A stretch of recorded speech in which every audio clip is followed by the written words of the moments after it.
I went to the thrift store and bought 4 sad, lonely dresses and upcycled them into glamorous, red carpet worthy gowns. Here are the rules that my project was defined by. Number 1, I was keeping it super low budget. 2, I'm doing this with 3 different sewing levels. 1 is no sew. 2 is moderate hand sewing skills, and 3 is a little more advanced. Third rule, make sure you hit subscribe because this must include at least 3 giveaways. I'll give more details about that in a bit.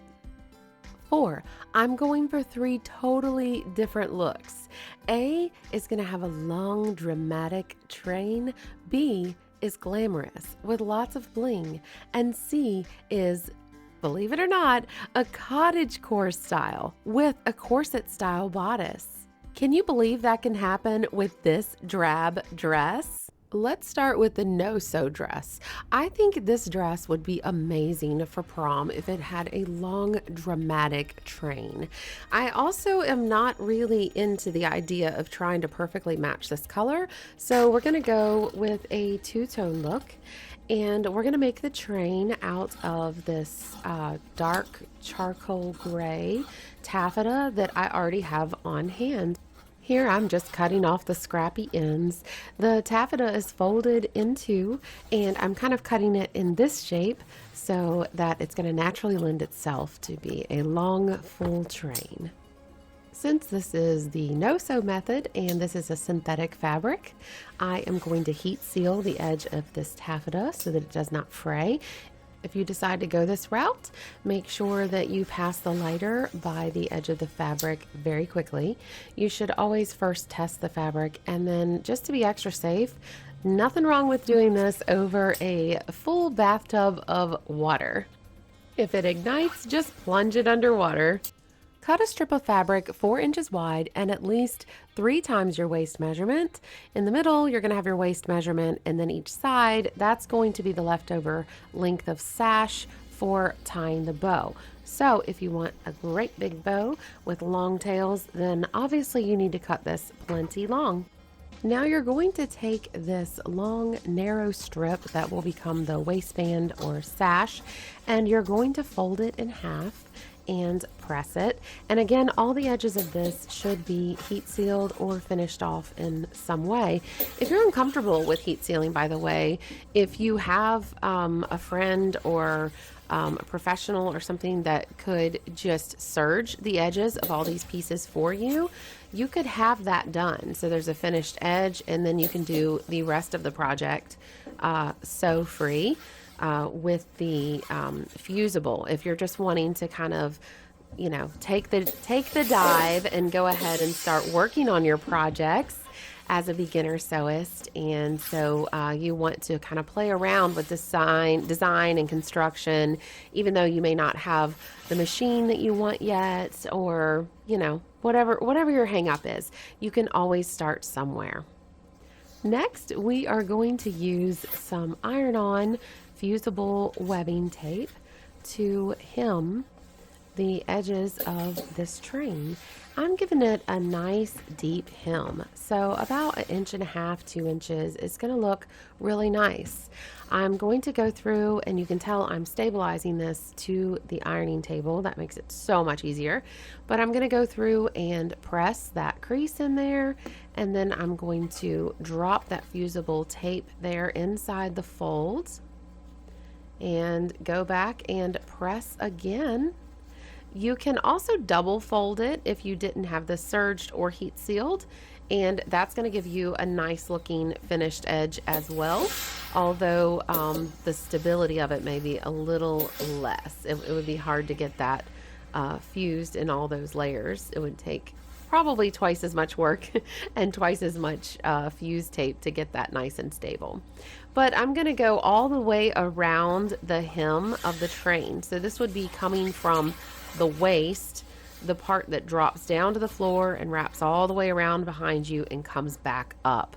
So I am not doing this fold along the actual waist part of the train, because that is going to be encased or folded inside of that sash piece, and I'll show you how we will do that next. So just go ahead and imagine me going all the way around the train. Let's line up the center of the waist piece of the sash and the center of the waist part of the train. You can see this little diagram here. You're going to pin those together. And again, I pin this to the ironing table and it helps a lot. So now I'm going to take both sides of the train piece and pin them to the ends, making sure that that part of the hem that was folded in is going to be facing up. That will be the inside of this train piece. This is a super easy way to make ruffles. We're going to go through and pull this fabric up and find the center and do it over and over until each little ruffle gets a little bit smaller.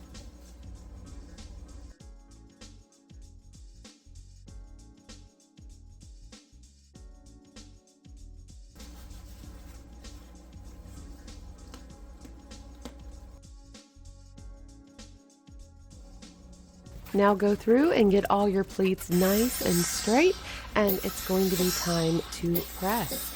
I only like to press them flat right there where they're meeting the waistband. I don't go all the way down the train because then you would have those crisp pleats and you won't be getting quite as much volume from the train. We'll be taking the pins out as we go, as you can see me doing here, but we're going to lay that fusible webbing tape down where it will be fully inside that folded waistband. We're going to bring the top of it down and we're going to press as we go, working our way across. We don't want to pull all of the pins out at this point because the pleats could come undone or loosen up. We really need that security in the meantime. So we press for a few minutes, and what you're going to want to do is make sure that your iron settings are compatible with both what the fusible webbing needs and also the level of heat sensitivity that you have for your fabric. You don't want to burn your fabric, but you also don't want to iron it so cool that the webbing doesn't do the fusing that it needs to do. So check on that temperature and feel free to test on some fabric with some fusible. That's usually the best route, just to test on something that is not the dress. So here we go. We're going to keep fusing all the way across. This is only fused on one side, so we lifted it ever so gently and flipped it over, and we're going to do the same thing on the other side. As you can tell, I'm using 2 layers of the fusible. It just makes it a little stronger. You can also, if you don't want to do the iron-on, if you can tell that it won't bleed through the fabric, you can also do some sort of fabric glue or something for this. That will be just fine. You're basically, remember, you're just having a good time and you're not getting too in the nitty-gritty of how to do the sewing. You just want the end product to kind of put on the show that you're looking for, right? All right, so we're going to go across and press all of this. And it is looking so nice.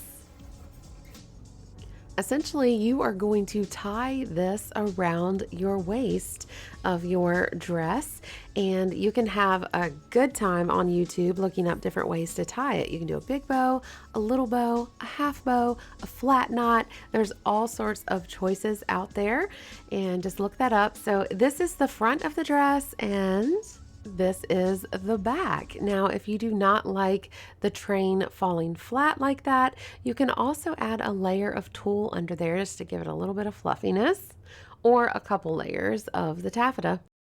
This next project starts with a very plain dress. So this was probably formerly a bridesmaid's gown or something like that.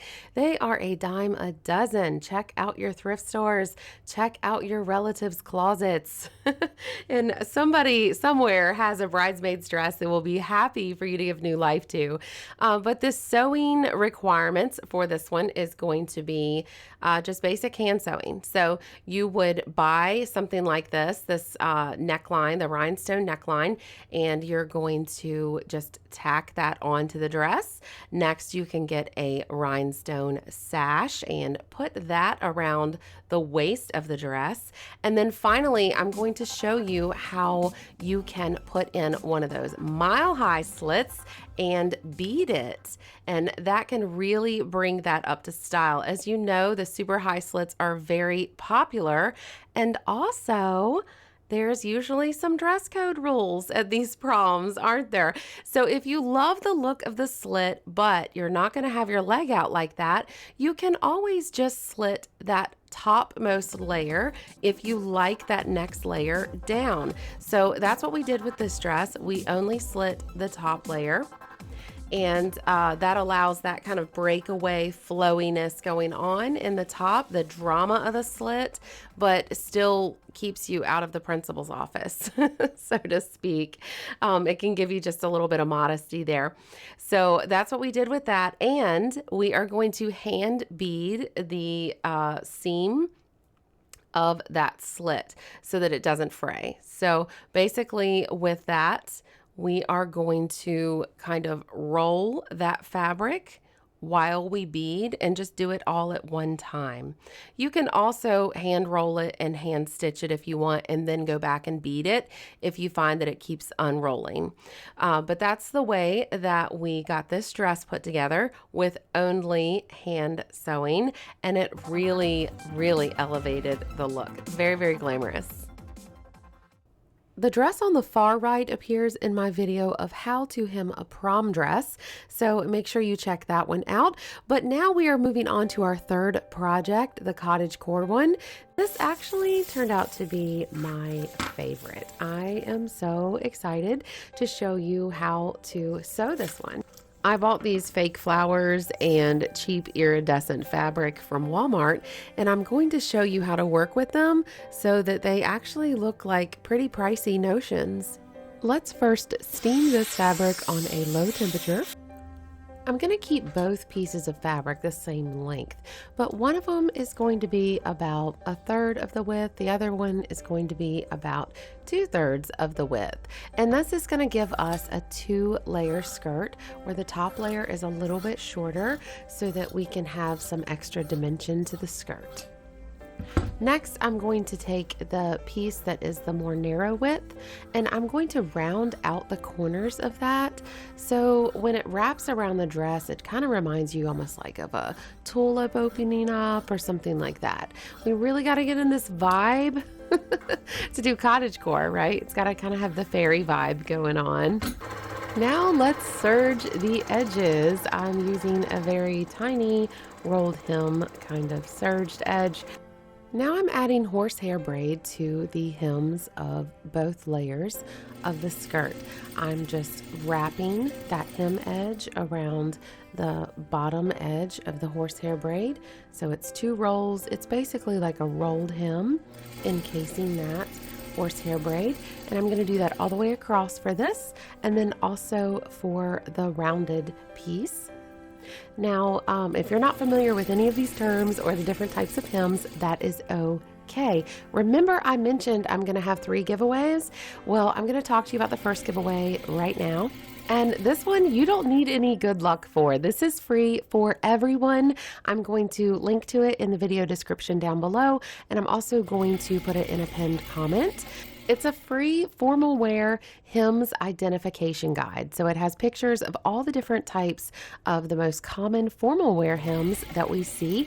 That way, if you want to do a certain type of hem, but you're not sure how to look it up, so you can find the instructions online of how to do it, this handy dandy guide will be something you can look at so that you can research that for yourself. So go grab that, but don't go away. Don't forget, I have 2 more giveaways in this video. Just make sure you are subscribed. Now, as you can see, I'm making my second pass, and this is going to hold the top of the horsehair braid to the inner part of the skirt. If you like the look of horsehair braid, you can always put the braid on the outside of the dress as well. It doesn't have to just be on the inside. Next, I sewed both layers together at the waist, and I also sewed them up the center back seams of the skirt, and I didn't sew it the last 6 inches or so of the skirt toward the waist. That way we have a little vent there for being able to get in and out of the skirt. Now let's dial back our stitch length and our tension so that we can get ready to ruffle. It's super easy to make these gathers. What you're going to do is you're going to lock your stitch when you first start. Then you're going to go ahead and sew that straight stitch all the way around the whole waistband of the skirt. When you get to the end, you're not going to lock it though. You're going to go ahead and pull that fabric out with leaving maybe, I don't know, 6 or 8 inches of thread tails there to work with. You're going to grab one of the threads, leave the other one alone, and you're going to pull that thread. Most people prefer the bobbin thread, and the gather is going to form. You just have to even up the gather.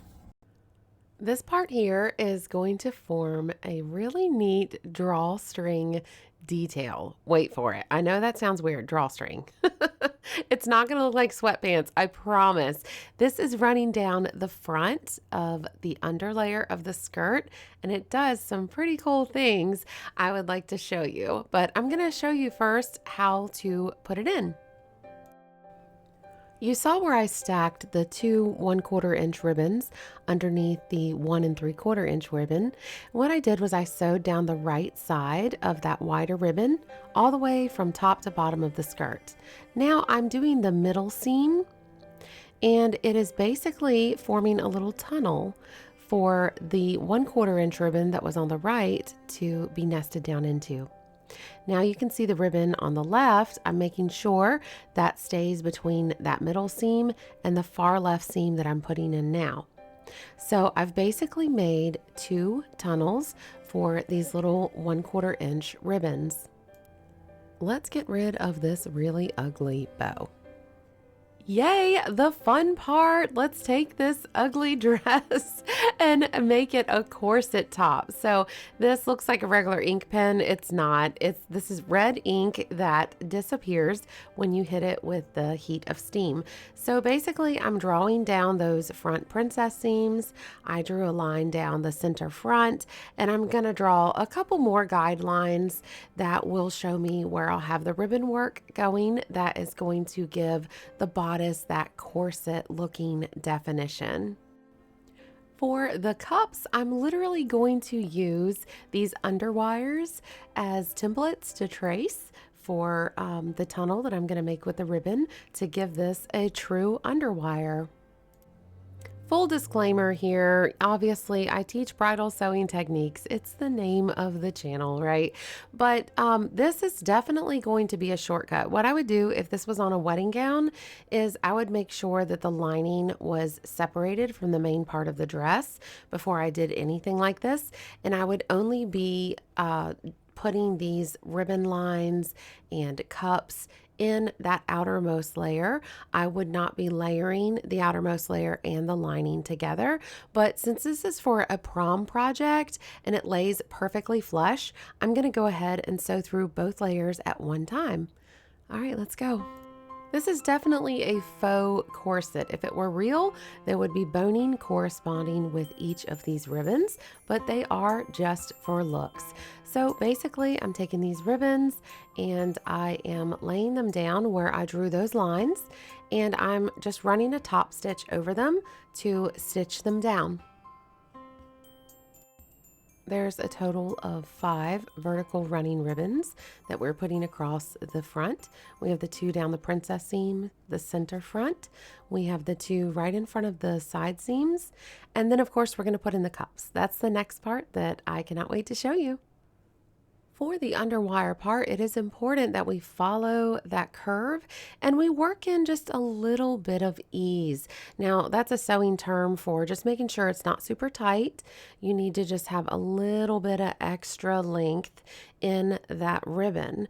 2 reasons, because the inside of the curve is always a little shorter than the outside of the curve. See, geometry. It's coming back up, isn't it? But yeah, that's how that works. And also we need a little bit of extra room because we're going to run the underwires through it. So right now I am sewing the smaller inside part of the curve. And here, let me jump ahead and let you see the outside part. Here we go, sewing along the very edge.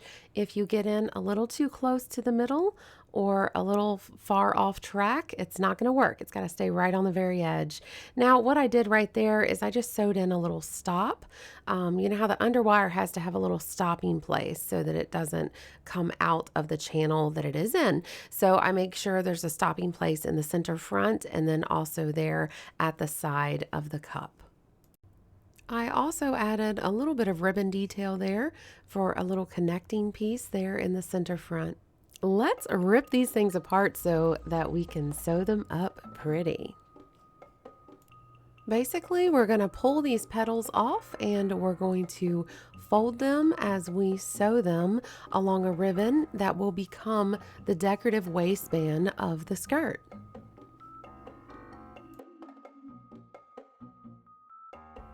The key to making this look really nice is to do multiple layers. So we start with the wider ribbon, then we have the flower petals that are folded and sewn. Now I'm doing the narrow ribbon that matches what's going on with the drawstring in the skirt and also all of the structural lines of the bodice. To further tie things in, I have cut out these circles out of that iridescent fabric. This is also synthetic, which is great. It means I can heat seal the edges. Remember, again, make sure you have plenty of water nearby so you can extinguish this should it ignite. You also want to test your fabric. Some of the fabrics really ignite very fast and it's unsafe to do this. This one's handling it just fine. I'm also just barely doing it. One thing I wanted to show you is you're going to go around the rim, but also if you go up the side, the underside of it, and just barely brush that flame against it, you get that little bit of crinkling going on that really gives you like a petal detail, that kind of 3D flutter look.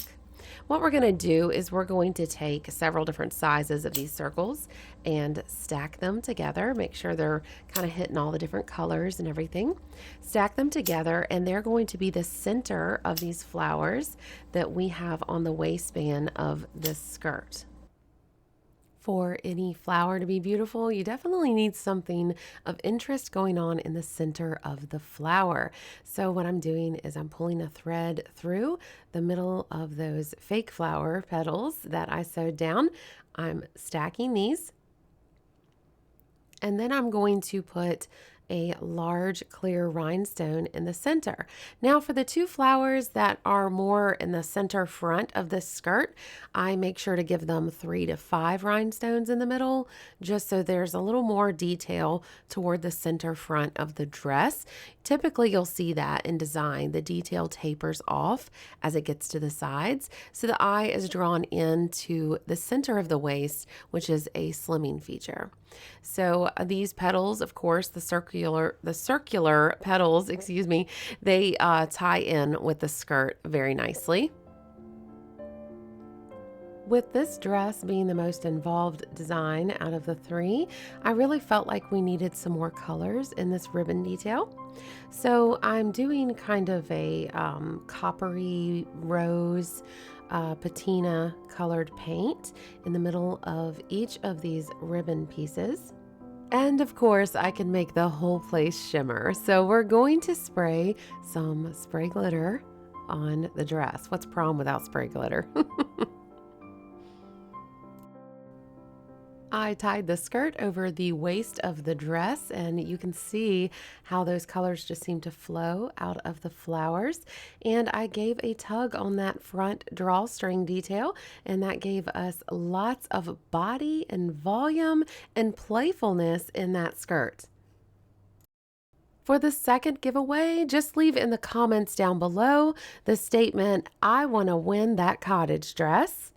And all you need to do is, if you are selected through a random scroll, is you'll have to pay the shipping for wherever you are for it, and we will drop it in the mail to you. Now, for the third giveaway of the video, I mentioned before the first one is our hymns identification guide, but I also have a comprehensive guide that is an illustrated guide as well that will show you step by step how to do the hymns. To enter that drawing by scroll, I just want you to drop a comment down below saying, I would love to have the step-by-step hem guide, and I will pick one of you out of those comments. That's delivered through email. So I'll just let you know in the comments if you won, and you could email me your email at that point. Here's our 3 completed dresses. If you have any questions, leave them in the comments.